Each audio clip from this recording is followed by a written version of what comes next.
Greetings, humans. I'm Andy, and I'm Josh, and welcome back to the Windmill War Horses. Again, mental cruelty. Right, so, thank you. Yeah, that was on the floor from the previous reaction when he threw them over. Yes. This is Zwielicht, Symphony of a Dying Star, the new song by Mental Cruelty, whom we checked out before. They have a new singer. Well, not singer, but singer. You get the point. We have yet to see. You don't know. Yeah, actually, we don't know. But based on previous experience, he probably will not be a singer. He will be making noise, though. I just sounded like a parent to metalheads. It's just noise. It all just sounds like noise to me. It is noise. Yeah, but it's not just noise. It's noise. Yes. It's like noise with a Y and a Z. Yes. And without the E. And that gives a whole new meaning to the word. Yes. And Symphony of a Dying Star sounds epic. And they sounded epic before, so I'm expecting something epic big. Yes. Are you ready? No. Es färbt sich schwarz, das Licht der Nacht, ein letzter Strahl trifft. Mein größter Feind, mein eigener Geist, Schatten im Haupt, ein Gift. Ein Schleier dicht sich mich hüllt, es Odem und Kraft mir raubt. Harter Boden, elend weich, mein Licht ist nun ertaubt. Es färbt sich schwarz, das Licht der Nacht, ein letzter Strahl mich trifft. Mein größter Feind, mein eigener Geist, Schatten im Haupt, ein Gift. Ein Schleier dicht sich mich hüllt, es Odem und Kraft mir raubt. Harter Boden, elend weich, mein Licht ist nun ertaubt.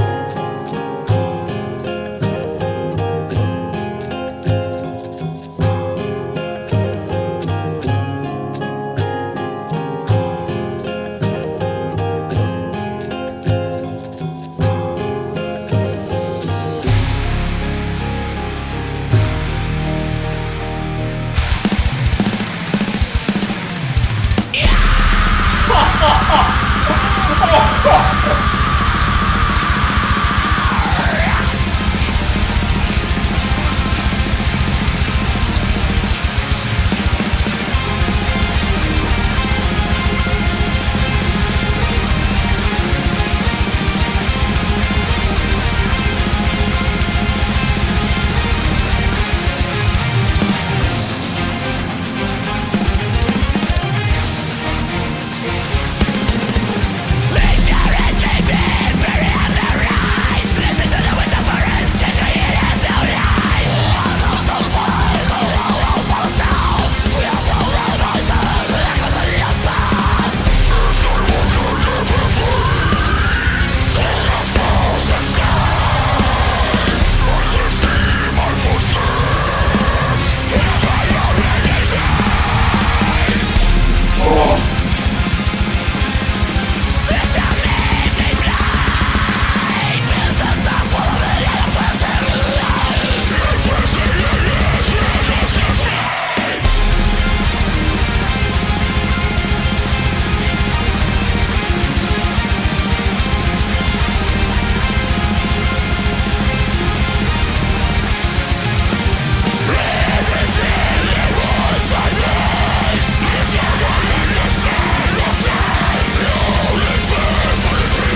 Well, here's what I can tell you.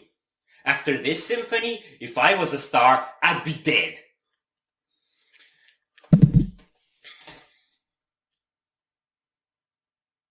Much better than the previous stuff. You know, I keep saying that the battle for top spot in deathcore is between Lorna Shore and Shadow of Intent, but I think we have a new competitor in the house. This felt more intense on first listen than most of the stuff I heard from Pain Remains. It's also the contrast with the intro. Okay, I have to take a minute. I can't talk like this. It's more dirty than Lorna Shore. Lorna Shore did this thing where, despite being deathcore and having those really brutal breakdowns, Yes. they took a really swift turn towards the more artistic end. Yes. That album feels almost like an opera in a way. Mm-hmm. It's very theatrical, and it has the symphonic element and the emotion really pushed to the forefront. Mm-hmm. The brutality is still there, but it's got more of the mechanism that drives the music than the point.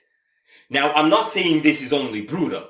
It's very orchestral. It's very epic. It's very dramatic. But the brutality is integrated into that. Yes. It's so well put together. It's more primal. It's more animalistic in a sense. And it's...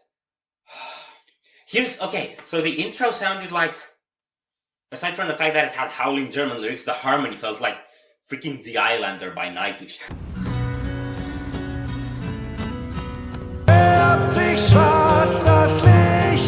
It had this folksy, almost kind of mournful feeling to it. Like, I developed the whole theory because of this song, and here's the theory. You already developed the theory? Yes. I think we're gonna start seeing in deathcore what we've seen in death metal over previous decades. Mm-hmm. So first you had death metal, and it was death metal. Then it got melodic. Then it got symphonic. Then it got folky. Then it got freaking Middle Eastern.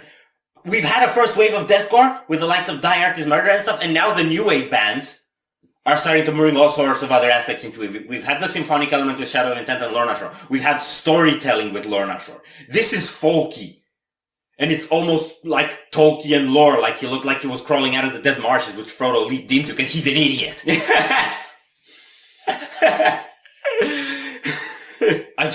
And there's just no way I could see that tidal wave of energy coming. And the video was spectacularly well put together because the guy crawling out of the marshes with a thing on, that was like vocalist reveal. Right? Yeah. Because he had the sheet on. I was also really struck by this one frame where he's in a freezing river. Yes. He's chained down. Mm-hmm. And he's got this like chest. Yeah. So he can't get out of there. He's freezing. He's probably dying. And he pulls out a white rose. Mm-hmm. And like moves his hand over it, and then it's wilted. Mm-hmm. So I don't know what that was supposed to mean, but it was such an impactful thing. And I wanna know the background now. I wanna know what's the philosophy of this video and this band. But this sounded absolutely cosmic in a way. It's like, emotionally, it's something I would expect to hear from Winter Sun and Atavistia. Yes. It has that vibe. It's like you see stars. But it's deathcore, like, it's not dreamy, in a sense.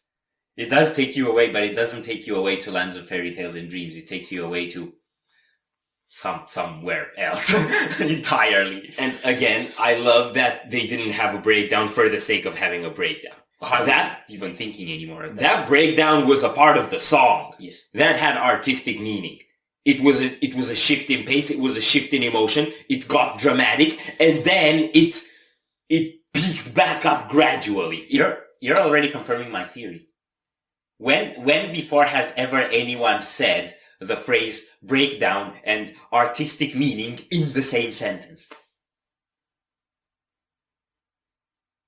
Well, I think, I don't know if I've said it, but I think To the Hellfire actually had that.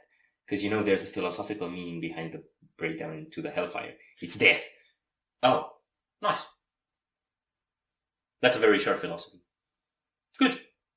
I don't need it to be any longer. I'm very happy. I mean, no, I'm not happy because happiness doesn't go. I'm feeling something, and I'm content with the fact that I'm feeling that which I am feeling. And there's a lot of it. Yes, there's a lot of it. And it's compressed in. I think we're done here. So if you enjoyed this reaction, he didn't. Or maybe he did. We'd greatly appreciate the likes and shares, and if you want more, don't forget to subscribe with bells. Thank you very much for stopping by. We hope you enjoyed your stay, and we'd love to see you back in the Windmill very soon. Cruelty out.